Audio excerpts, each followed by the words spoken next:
Another update ng barakong Casper at ng kanyang hilaw na pamangkin na si Champing. Matagal-tagal na rin silang hindi nag-aaway. Nitong mga nakaraan ay hindi na sinusugod ng barako ang kanyang hilaw na pamangkin dahil malaki na si Champing sa kanyang paningin. Hindi na rin nawawala ang mga tainga ni Champing kapag napapalapit siya sa kanyang angkol. Pero hindi ibig sabihin ay magkasundo na silang dalawa. Minsan nahuhuli ko pa itong si Champing na binabatokan niya ang kanyang angkol at umiiwas na lang nga ito.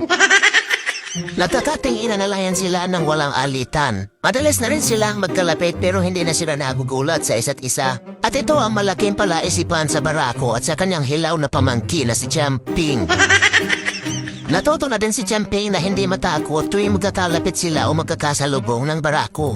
At hindi na umiinit ang kanyang ulo. Huwag lang pipilitin talagang maligo at doon na magkakatalo-talo. Ano na, Per?